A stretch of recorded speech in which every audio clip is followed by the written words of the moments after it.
I'm in Pall Mall in London, and St. James's Palace is behind me, and I'm here to find some obscure American history. You think we can find some obscure American history here? I think we can. In this very building, next to Pickering Place, in the 1840s, was a legation, like an embassy, for an independent country that we don't often talk about. The independent Republic of Texas. From 1842 to 1845, the official Texas Legation operated here out of this building. Now, 1842, they say, because before that, Texas wasn't officially recognized by the British government. There was strong debate as to whether Britain should recognize the Republic of Texas because of its ties to slavery and its adherence to slavery, because that was essentially one of the largest reasons why they seceded from Mexico after the 1829 abolition of slavery in Mexico and the Centralistas moving away from the 1824 Constitution, which really enshrined power to the Mexican states.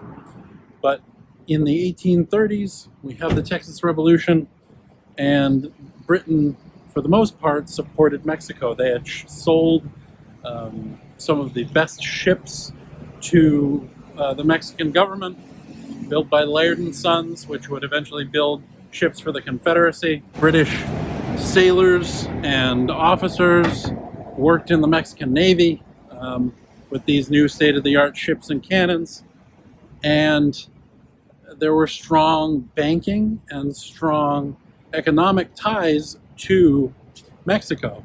And so then to consider supporting a dissident republic was abhorrent to many, but many supported Texas because of the strong economic ties with cotton, because Texas could supply Britain's textile mills with cotton. And so when France and the United States recognized Texas, then Britain soon followed suit. Now, one of the other interesting things about this is London's smallest public square, which we will briefly go into.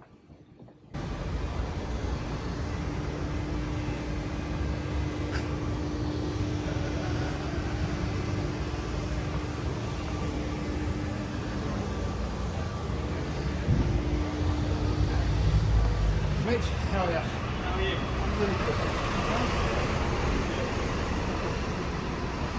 One of the last issues surrounding Texas that involves our Texan Legation was when the United States finally decided to annex Texas after all this effort had been gone through to recognize the country.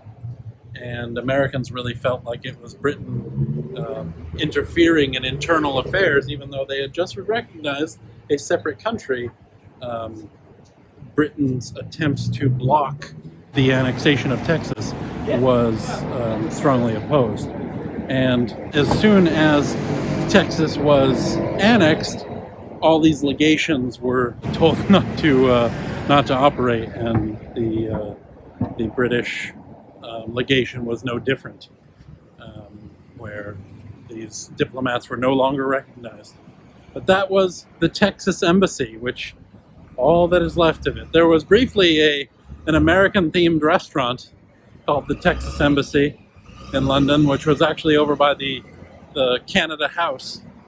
But today, that plaque is all that's left of the Texas Embassy, the independent Republic of Texas, operating here in London.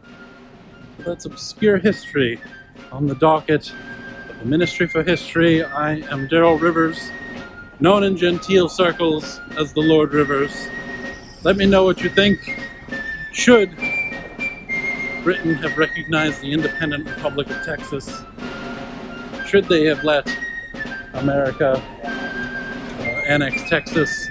I'm going to attempt to cross the street and get back to St. James's, and I shall see thee the next